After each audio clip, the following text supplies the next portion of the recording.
E hoje nós vamos estar falando sobre a restauração da alma. Desde já eu agradeço a oportunidade que o apóstolo Esaú está nos dando. Muito obrigado, apóstolo, por confiar no nosso ministério, no nosso chamado.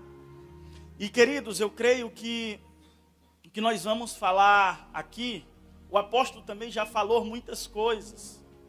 Porque eu sei que Deus, ele tem levantado o apóstolo Esaú nesta nação com o foco de restauração. E nós vamos só dar continuidade àquilo que ele está falando.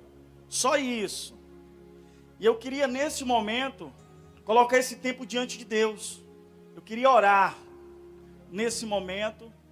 E eu queria convidar a igreja toda a estar orando junto comigo. Amém, queridos? Então vamos orar. Pai, em nome de Jesus, nós nos submetemos à tua autoridade. Nós queremos agora, Senhor, pedir a dependência do teu Espírito Santo. Nós te apresentamos, Senhor, os quatro cantos deste ambiente. Nós selamos os quatro cantos deste ambiente. Nós não permitimos, Deus, nenhuma manifestação demoníaca aqui neste local. Nós damos uma voz de comando, que Satanás e seus demônios batem em retirada e vá para o local aonde o Senhor Jesus determinar. Nós chamamos agora a existência, aquilo que não existe. Nós te pedimos, Senhor, que o Senhor libere dos céus os seus anjos ministradores para ministrar sobre a vida dos teus filhos. Pai, em nome de Jesus, ser conosco nesse tempo. Nós também, Senhor, te pedimos agora que o Senhor possa levar a mente dos teus filhos cativos. Nós não permitimos nenhuma mente vaguear neste tempo. Pai, em nome de Jesus, que o Senhor possa liberar palavras de revelações, de entendimento. Pai, em nome de Jesus, fala com os teus filhos. Toca na alma dos teus filhos. Toca, Senhor, aonde tem que ser tocado. Nós te pedimos, Pai, a total dependência do teu Espírito Santo. Ser conosco, Pai, é o que nós te pedimos e te agradecemos em nome de Jesus. Amém e amém. Glória a Deus. Queridos, abra sua Bíblia em Neemias, capítulo 1. Livro de Neemias, capítulo 1.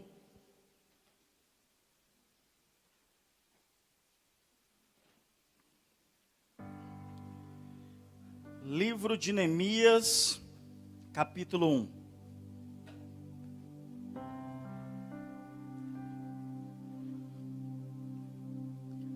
Quem achou, diga amém. Glória a Deus. Neemias, capítulo 1. Diz assim a palavra do Senhor. As palavras de Neemias, filho de Acalias. E sucedeu no mês de Quisleu, no ano 20º, estando eu em Susã, a fortaleza, que veio Anani, um de meus irmãos, ele e alguns de Judá, e perguntei-lhes pelos judeus que escaparam e que restaram do cativeiro e acerca de Jerusalém.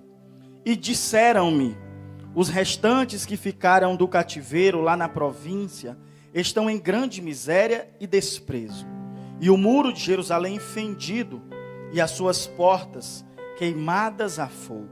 E sucedeu que, ouvindo eu estas palavras, assentei-me e chorei, e lamentei por alguns dias. E estive jejuando e orando perante o Deus dos céus.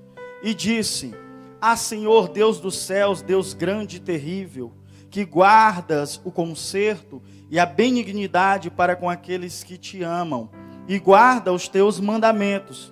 Estejam, pois, atentos os teus ouvidos e os teus olhos abertos para ouvires a oração do teu servo, que eu hoje faço perante ti, de dia e de noite, pelos filhos de Israel, teus servos. E faço confissão pelos pecados dos filhos de Israel, que pecamos contra ti. Também eu e a casa de meu pai pecamos. De todos nós corrompemos contra ti e não guardamos os mandamentos, nem os estatutos, nem os juízos que ordenaste a Moisés, teu servo. Lembra-te, pois, da palavra que ordenar-te a Moisés teu servo, dizendo: vós transgredireis e eu vos espalhareis entre os povos, e vós vos convertereis a mim, e guardareis os meus mandamentos, e os fareis. Então, ainda que os vossos rejeitados estejam no cabo do céu, de lá os ajuntarei, e os trarei ao lugar que tenho escolhido para ali fazer habitar o meu nome. Estes ainda são teus servos, e o teu povo que resgataste, com a tua grande força e com a tua forte mão. Ah, Senhor, estejam, pois, atentos os teus ouvidos à oração do teu servo, e à oração dos teus servos, que desejam temer o teu nome. E faze prosperar hoje o teu servo, e dá-lhe graça perante este homem. Então era eu o copeiro do rei. Queridos, hoje nós vamos estar falando sobre a restauração da alma. Só que nós temos que entender que hoje nós estamos vivendo em uma sociedade que está passando por uma doença sociopatológica e eclesiopatológica. Quando nós olhamos hoje para a nossa sociedade, a gente vê que a nossa sociedade é uma sociedade totalmente sintomática, uma sociedade totalmente fragmentada. Hoje muitas pessoas estão passando por problemas depressivos, pessoas que estão já há anos na igreja e estão carregando feridas na alma, traumas, complexo. Olhando hoje para a nossa sociedade, a fibra moral da nossa sociedade hoje precisa ser restaurada com os princípios e valores do reino de Deus. Só, queridos, que hoje várias pessoas estão também viciadas em remédios psicotrópicos, em remédios antidepressivos, remédios ansiolíticos. E quando nós olhamos para a nossa sociedade, a gente vê que hoje a nossa sociedade está passando e está vivendo em uma cultura de distúrbios psíquicos, sendo eles depressão, ansiedade, irritabilidade, medo, ira incontida, síndrome do pânico e vários outros problemas psicoemocionais. Queridos, hoje, quando nós olhamos para a nossa nação, e a nação que eu estou falando, não é só a nação brasileira, não é só a nação suíça. Quando eu falar nação, eu estou falando do povo de Deus, de um povo no qual Deus chama nação, um povo eleito. Quando nós olhamos hoje para a nação do Senhor, a gente vê hoje muitas pessoas feridas. É bem verdade que hoje o povo de Deus é um povo que carrega feridas, carrega traumas. Muitos já chegaram a uma cura, a uma libertação. Outras pessoas ainda estão no processo de cura e libertação, de restauração. Outras ainda nem começaram. Queridos, tem um remédio para a nossa nação. Tem um remédio para cicatrizar totalmente as feridas. Tem um remédio para todas as feridas na alma. Mas só que precisa de um posicionamento do povo de Deus. E o remédio está em 2 Crônicas, capítulo 7, verso 14, que diz assim: e se o meu povo, que se chama pelo meu nome, se humilhar, orar, buscar minha face e se desviar dos seus maus caminhos, então eu ouvirei do céu e perdoarei os seus pecados e sararei a sua terra. Aleluia! Esse é o remédio é Jesus. O remédio é Jesus. Só que quando nós olhamos hoje para muitas pessoas que já estão na igreja há anos, e ainda não foram curadas dos seus traumas, das suas feridas, pessoas que estão carregando traumas há anos devido a ter tido uma convivência em uma família disfuncional. Queridos, nós somos tricotômicos: corpo, alma e espírito. Nós temos um corpo que se chama soma. Nós temos uma alma que é o psico, o psiquer. E nós temos um espírito que é pneumo. Só que hoje nós vamos falar mais da alma. Nós vamos estar falando mais da alma. 1 Tessalonicenses, capítulo 5, verso 23, diz assim: E o mesmo Deus de paz vos santifique em tudo, e todo o vosso espírito, e alma, e corpo sejam plenamente conservados, irrepreensíveis para a vinda de nosso Senhor Jesus Cristo. Queridos, aqui a gente vê a tricotomia. Aqui a gente vê Deus falando do corpo, da alma e do espírito. Só que quando nós olhamos para o livro de Neemias, é bem verdade que o livro de Neemias fala sobre a restauração dos muros. Mas também o livro de Neemias fala sobre a restauração de um povo que estava vivendo em opressão naqueles tempos.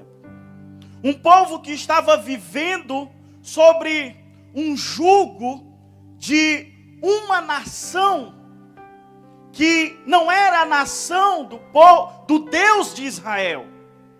Olhando para o livro de Neemias, a gente vê que no capítulo 1, no qual nós acabamos de ler, Neemias, ele se encontrava na Babilônia. Neemias se encontrava na Babilônia, era copeiro de um rei, e um dos seus irmãos, voltando de Jerusalém, Neemias chega para aquele irmão que estava voltando de Jerusalém. Neemias perguntou de como estava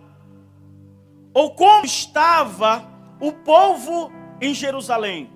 E naquele momento, Neemias começa a escutar a respeito do povo. E o irmão de Neemias começa a relatar de como o povo estava vivendo em uma decadência moral e espiritual.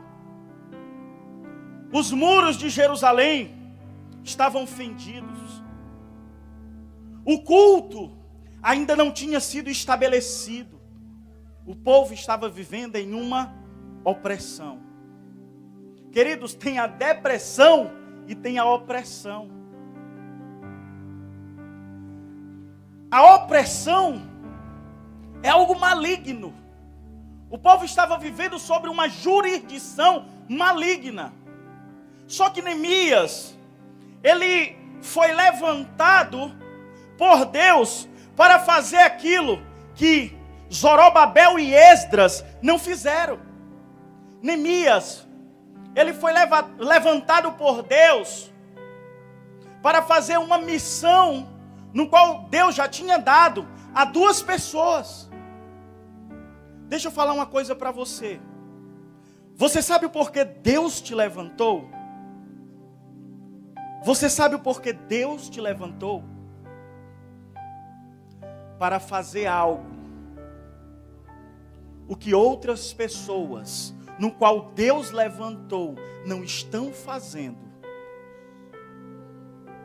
Deus te levantou para isso. Para você fazer algo para Ele, no qual antes Ele tinha levantado pessoas. E essas pessoas que Deus tinha levantado não estão fazendo. E Deus está levantando você justamente para isso. Deus não está te levantando para você vir só aos cultos e ficar sentado nessa cadeira.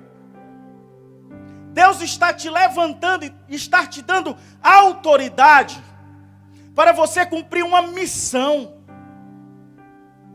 para você cumprir um chamado. E Deus, queridos, Ele só vai começar a te honrar quando você começar a entender o seu chamado nele, a sua missão nele. Neemias, ele era um copeiro do rei. Neemias tinha uma posição excelente no reinado, no palácio. Neemias, ele servia ao rei, ele era próximo do rei. Neemias tinha lá o seu cantinho lá, seu quarto, reservado no palácio do rei. Neemias estava bem, perto do rei, com segurança, comendo, se alimentando bem. Mas, irmãos, Neemias pensou no próximo. Neemias pensou no próximo. E o nosso grande erro é quando nós pensamos só em nós. Queridos, se eu estou fazendo algo para eu colher no futuro, penso eu que passado não tratado é presente. Passado não é passado, como diz o jargão popular. Passado não tratado é presente. Feridas não tratadas é presente. Traumas não tratados é presente. Complexos não tratados é presente. Queridos, eu trabalho nessa área do aconselhamento. Nós temos formações nessa área do aconselhamento porque nós estudamos e estamos ainda estudando muito. Nós vivemos no ministério integral e fluímos só nessa área do aconselhamento. O meu chamado foi para isso. Eu sou mestre. Eu sou mestre. Eu não sou evangelista. Não tenho o chamado apostólico, como o apóstolo tem. Deus me chamou e me deu o chamado de mestre. Eu gosto disso, de ensinar, de gritar por Deus, de sinalizar a igreja e de chamar a igreja a se posicionar. Evangelho de João, capítulo 10, verso 10, se eu não me engano, diz assim: o ladrão só vem para roubar, matar e destruir. Mas eu vim para que tenham vida, vida em abundância. Aleluia! Queridos, nesse versículo tem uma promessa, você não entendeu? Nesse versículo tem uma promessa, e qual é a promessa? Abundância. Mas não só uma promessa, mas também nesse versículo tem uma advertência. Deus está advertindo sobre um ladrão. Quem é o ladrão? O diabo. Não é isso? O diabo é o ladrão. E queridos, um certo dia Deus ministrou fortemente no meu coração nesse versículo. Eu gosto de fazer o meu devocionalzinho de manhã logo. Eu pego ali minha Bíblia e começo a meditar. Porque existe o ler e existe o meditar. Josué capítulo 1, Deus chega para Josué e diz assim: ei Josué, medita no livro desta lei, de dia e de noite, em momento nenhum. Você vai ver Deus pedindo para alguém ler a Bíblia. A Bíblia tem que ser meditada e não lida. É por isso que tem muitas pessoas que dizem assim: ah, eu leio a Bíblia e não entendo. Sim, cabeção, tu não entende porque tu está lendo. A Bíblia não é um livro qualquer, meu irmão. Você tem que meditar para entender. A Bíblia, ela foi escrita no Espírito e não na carne. Então você pode ser um teólogo cheio de letras, como também você não pode ser um teólogo, mas ser um meditador da palavra cheio do Espírito. Porque Deus não está nem aí para teólogo. Deus não está aí nem para teologia. Teologia para Deus, irmãos. O que Deus está aí é para o teu espírito. É para o teu espírito.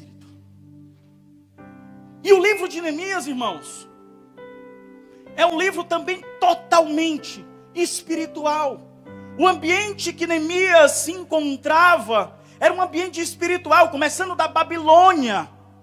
Porque se você ler o livro de Esdras, você vai ver que Ciro, ele derrota o império babilônico de Nabucodonosor.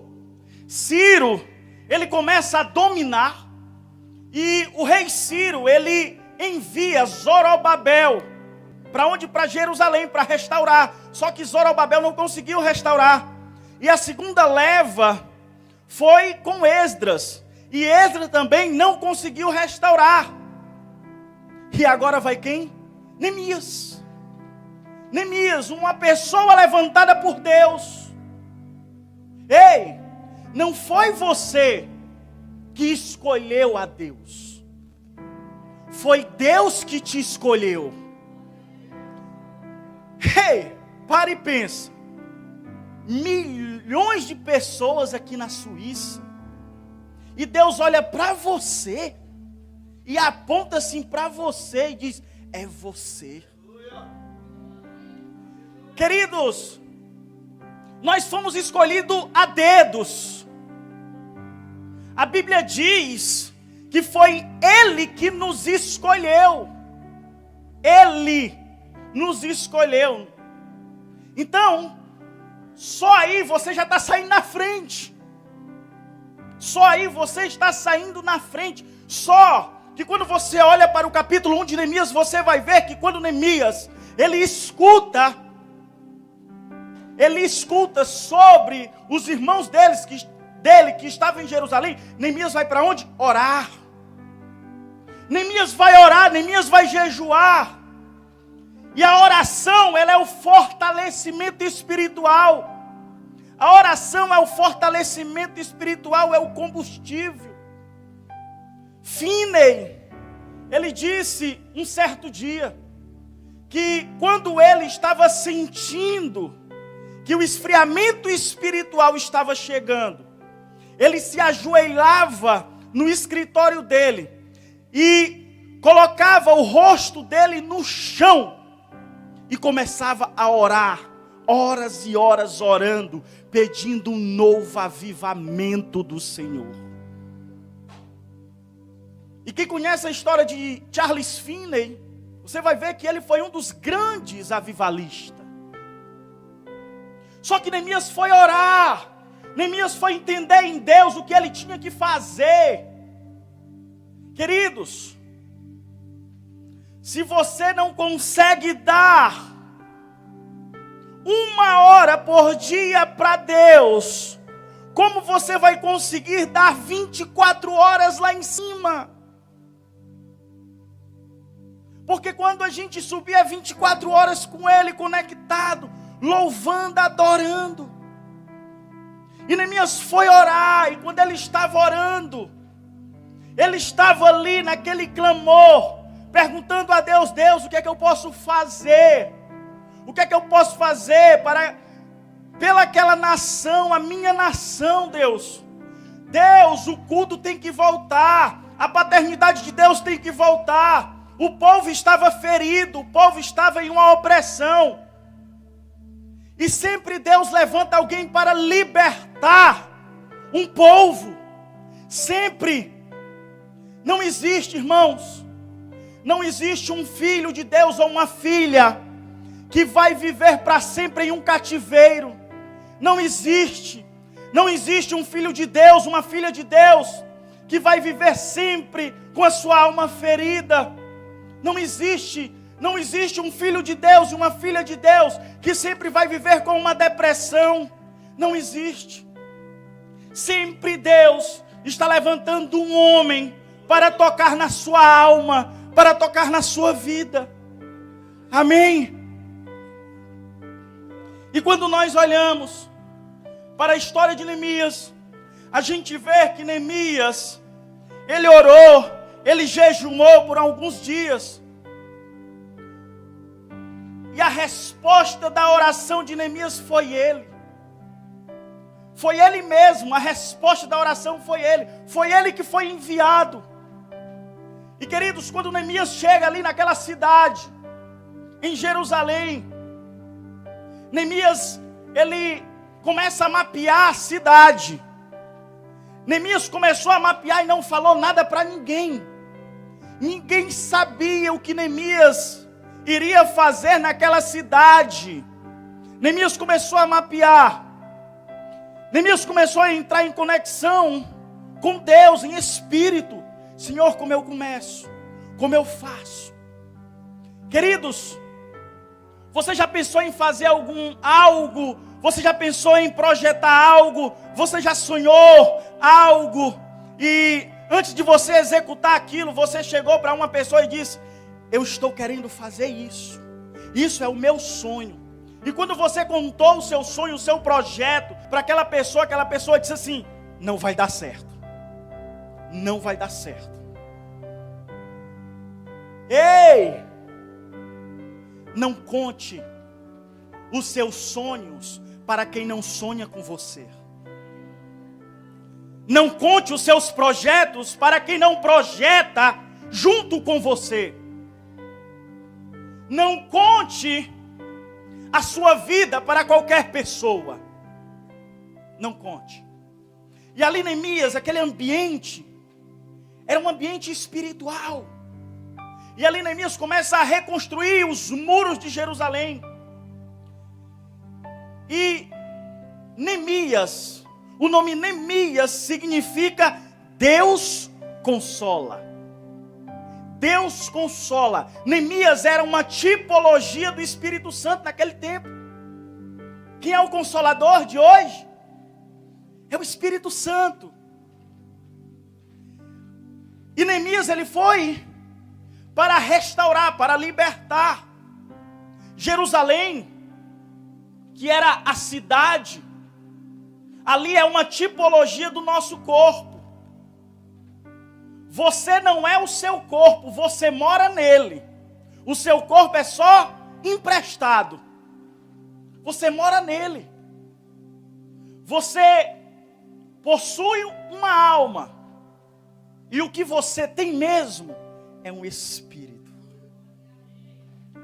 O espírito é o que você tem.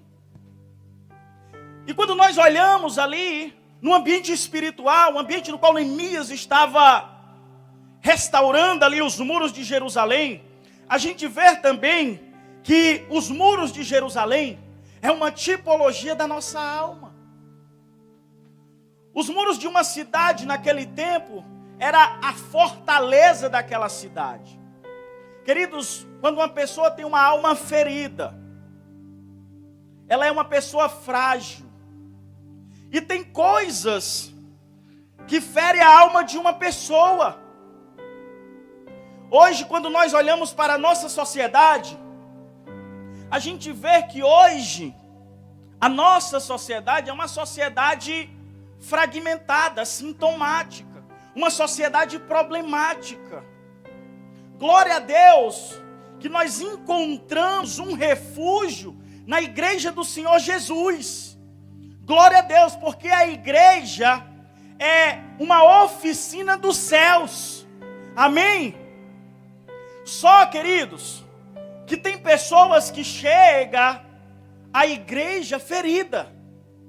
Pessoas que vieram de uma família disfuncional.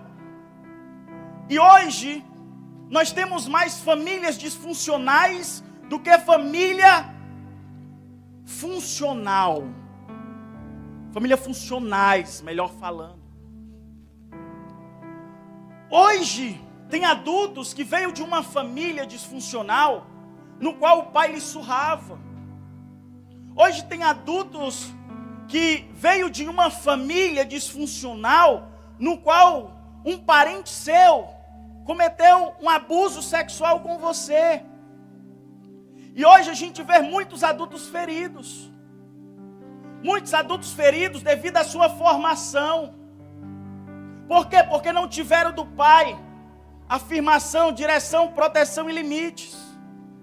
E hoje a maior dificuldade dos pais do século 21 é de nutrir o campo emocional dos filhos. Saiba de uma coisa: o seu filho, ele não quer o seu presente. O seu filho quer a sua atenção. Ele quer a sua atenção. O seu filho quer ser afirmado por você. O seu filho quer ele quer se sentir seguro por você. Só que teve muitos adultos que não teve do seu pai a direção, a proteção, limites, a afirmação. Imagina aí, queridos, imagina comigo, uma criança de 5 anos de idade, que nunca teve do seu pai afirmação, direção, proteção e limites. Uma criança de 5 anos de idade que via dentro da sua casa o seu pai espancar a sua mãe. Uma criança de 5 anos de idade que via o seu pai chegar bêbado dentro de casa e ali começar uma confusão. E aquela criança que tem 5 anos de idade, ela vai ser um adulto. Ela vai se tornar um adulto. Agora essa criança, imagina aí, essa criança tem 10 anos de idade. E essa criança é uma menina. O sexo dela é feminino. Só que essa criança, quando estava dentro da sua família, ou seja, ela está dentro da sua família, está vivendo. Só que ela não tem do pai afirmação, direção, proteção e limites. E na escola dela, ela com 10 anos de idade, vem um garotinho com 12 anos de idade e diz para ela que ela é bonita. Hoje você está tão bonita.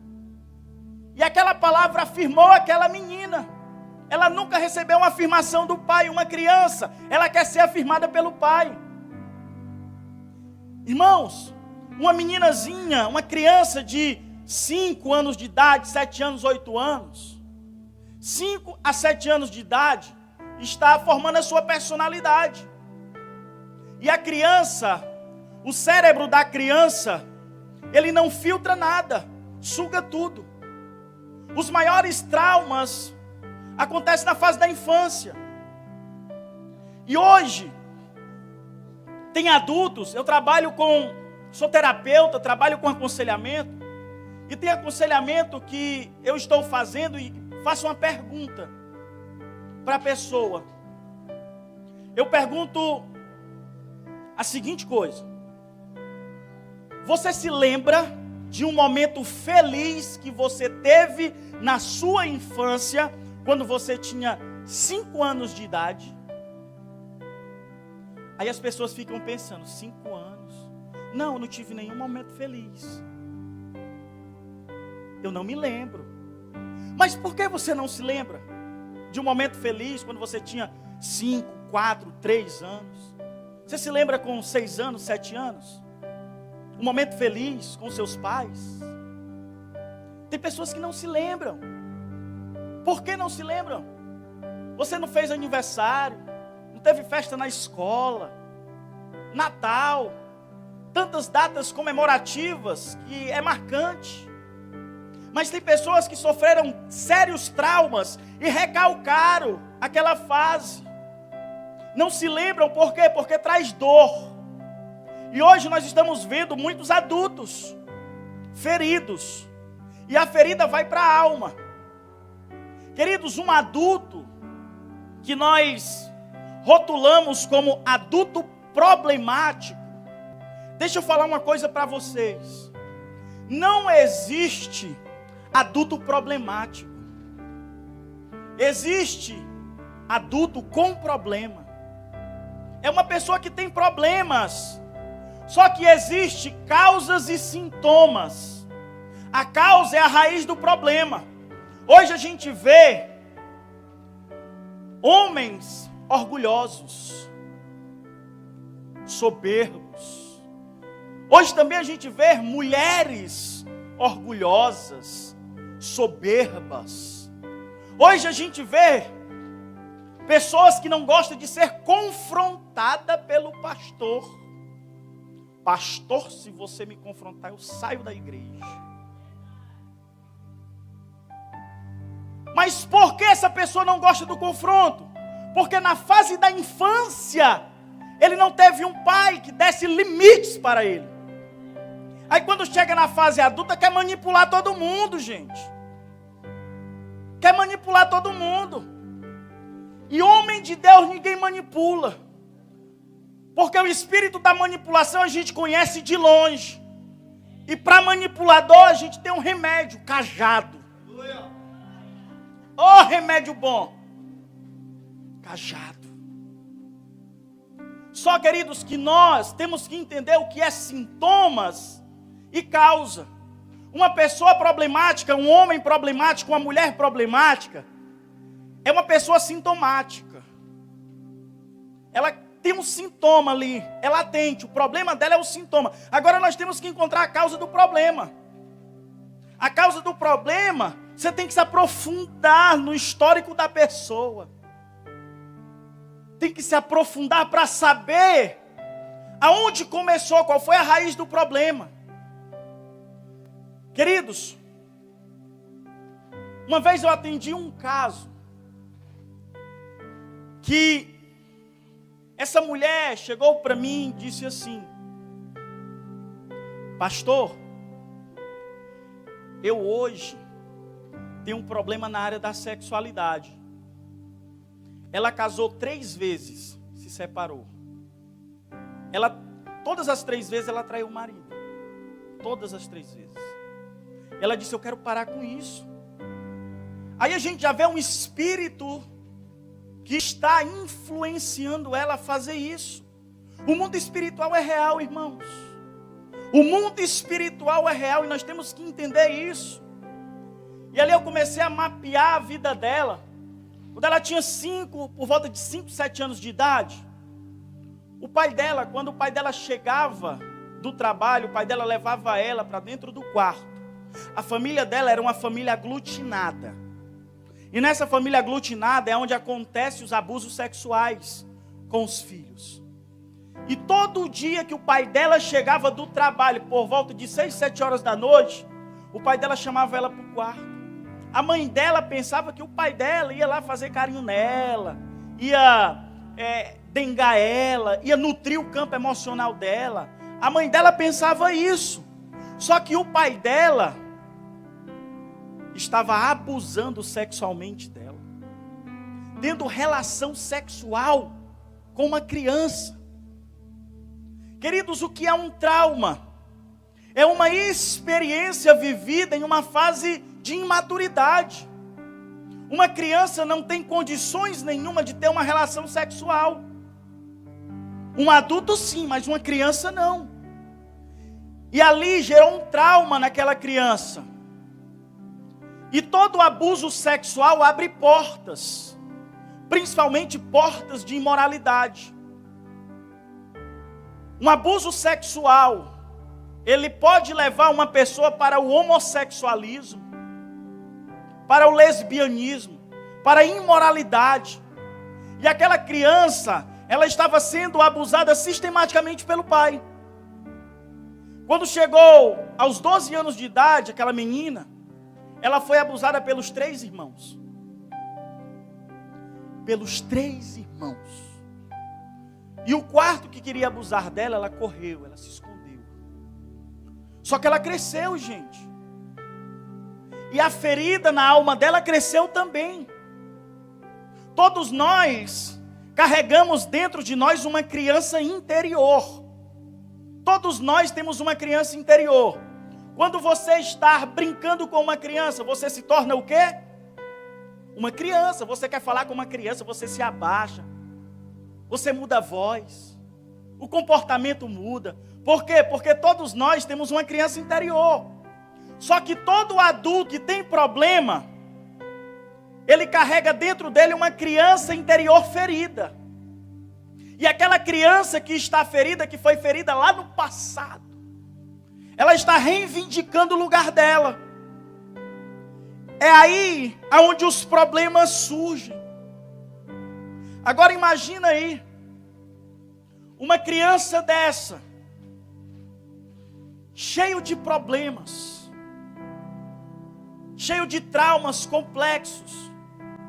Aí a Bíblia diz que um espírito testifica com o outro. Um espírito testifica com o outro. Aí lá na frente, essa criança que foi ferida, que adquiriu vários traumas, conhece um rapaz, vamos dizer que é uma menina ferida que conhece um rapaz. E esse rapaz também passou problemas no passado, na infância. Veio de uma família disfuncional. Veio de uma família problemática. Só que agora são dois adultos, um casal. Porque toda pessoa que teve um trauma, teve um problema no passado, essa pessoa tem que se curar quando chegar a sua fase adulta. Agora imagina dois adultos feridos chegando a se casar. Irmãos, é 2 pulgas e nenhum cachorro. É problema demais. Pulga é um parasita. Ela suga o que do cachorro? O sangue. Então quando os dois casarem, é 2 pulgas e nenhum cachorro, um querendo sugar do outro. Mas o quê? Um é carente, o outro é carente. Porque quando uma criança não recebe a afirmação do pai, ela vai construir dentro dela uma carência. E vai ser um adulto carente. Eu não sei se você conhece uma pessoa que um dia falou assim para você: mulher, eu tô tão carente hoje. Até você, né? Quem sabe? Só que toda carência leva para o pecado. Toda carência leva para o pecado, porque a carência, ela não tem que ser suprida, a carência tem que ser aniquilada. Ela tem que ser aniquilada. E hoje, irmãos, nós encontramos muitos adultos dentro da igreja problemáticos. Adultos que estão dentro da igreja exercendo um ofício no corpo de Cristo, são líderes, mas são adultos problemáticos, um com inveja do outro, um com medo do outro, adultos que têm problemas, irmãos, em ver o outro irmão crescer no ministério, na vida. Mas, queridos, nós temos que olhar para essas pessoas com amor, porque são pessoas que estão nos mostrando que tem problemas e precisa passar por um processo de restauração, de cura. São pessoas que estão carregando dentro de si uma ferida na alma. E o nosso evangelho é um evangelho de cura e libertação. E aqui é o canto de pessoas problemáticas. A igreja é o canto de pessoas problemáticas. Porque é só dentro da igreja cristã evangélica que você vai encontrar cura, restauração e libertação. Aleluia! É só aqui. É só aqui. Você está no canto certo. É aqui mesmo. E ali, Neemias, ele começou, irmãos.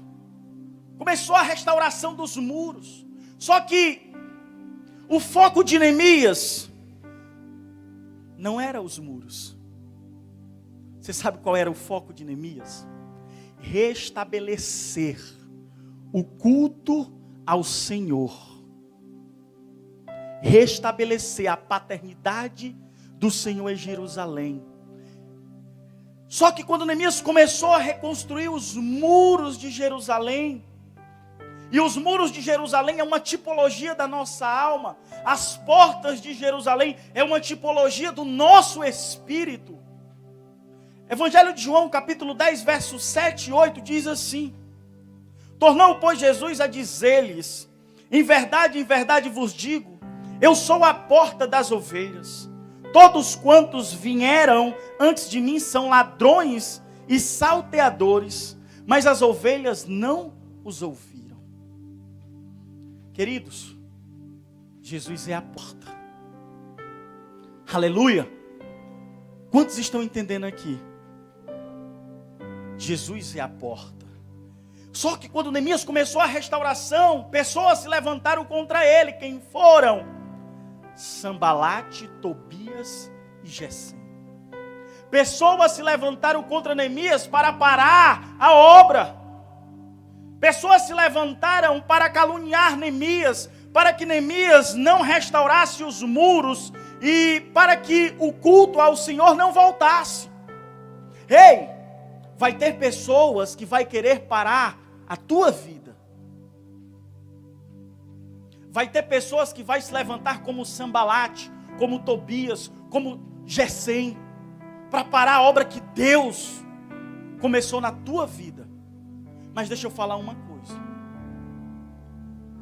Ninguém, demônio nenhum, diabo nenhum, vai parar a obra que Deus começou na tua vida. Aleluia! Ninguém. Porque todas as pessoas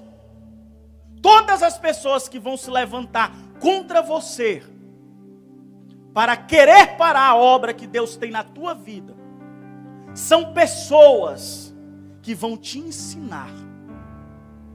São pessoas que vão moldar o teu caráter. São pessoas que Deus vai permitir. Sabe para quê? Para provar a tua fé. Para provar a tua fé. Vai ter momentos no teu trabalho que tu vai olhar para o teu chefe e dizer assim: Deus, fulmina ele, Deus. E Deus vai dizer assim: não, meu filho, é você que vai converter ele. Sabe por quê? Porque Deus, Ele é um Deus que cuida de você. Deus é um Deus que sabe do seu sentar, do seu levantar. Então a restauração da alma depende de você. Depende de você querer parar, chegar para o seu líder, chegar para o apóstolo e dizer: apóstolo, eu estou preso nessa área, eu preciso ser restaurado nessa área. Só que tem pessoas que têm medo de se expor. Eu estou terminando, irmãos, eu sei que eu passei do horário um pouquinho, mas me perdoe, em nome de Jesus. Em nome de Jesus, me perdoe. Amém? Um minutinho, a gente termina. 2. Amém? Então, queridos, tem pessoas que precisam quebrar a lei do silêncio. Tem pessoas que estão na igreja já há anos e nunca deixou o seu líder tocar na sua alma. Porque tem vergonha do seu passado. Porque tem vergonha da sua história. Não. Aquela pessoa que Deus levantou para estar te liderando espiritualmente, são pessoas que você pode confiar. E para a restauração da alma, a gente precisa quebrar a lei do silêncio e buscar ajuda. Mas ajuda com a pessoa certa. Não abra a sua vida para uma pessoa que não é confiante, que não exerça confiabilidade sobre a sua história, sobre a sua vida. A sua vida é preciosa. Não fale da sua vida, não fale da sua história para qualquer pessoa. Não faça isso. E quando nós olhamos ali para Sambalate, Tobias e Gesem, queridos, eu vou encerrar aqui. Quem foi Sambalate? Qual foi a raiz de Sambalate? A raiz geracional. Qual foi a árvore genealógica de Sambalate? Sambalate era da tribo de Moabe. Quem foi Moabe? Moabe foi gerado de um ato incestuoso de Ló com sua filha mais velha. Então a gente já vê aí um filho gerado fora da aliança do casamento. Um ato incestuoso. A filha com o próprio pai. Todo filho que é gerado fora da aliança do casamento está sendo gerado no altar de bastardia. Deuteronômio capítulo 23. Quem foi Tobias? Tobias era da tribo dos amonitas. Quem foram os amonitas? Os amonitas foram gerados de um ato incestuoso de Ló com sua filha mais nova. Altar de bastardia. Quem foi Gesem? Era de uma das tribos de Ismael, da Arábia. Quem foi Ismael? Ismael foi um filho bastardo que foi expulso pelo seu pai Abraão. Abraão expulsou Ismael da sua própria casa. Imagina aí um pai expulsando o seu próprio filho. E junto com Ismael, foi um espírito de orfandade e bastardia. Então a gente vê aqui que o ambiente que Neemias estava entronizado era um ambiente totalmente espiritual. Porque Gesem, Sanbalat e Tobias estavam sob uma influência de um espírito de orfandade e bastardia. E o que o espírito de orfandade e bastardia mais quer é que a paternidade de Deus não seja estabelecida naquele local que ele está. Então ali, Sanbalat, Tobias e Gesem sabiam que depois da reconstrução dos muros, a paternidade de Deus iria voltar para Jerusalém. Por quê? Porque o culto iria voltar. E todo o ambiente que nós estamos, nós temos que gerar um ambiente de paternidade. Queridos, eu queria que vocês se colocassem de pé, por favor, para a gente orar.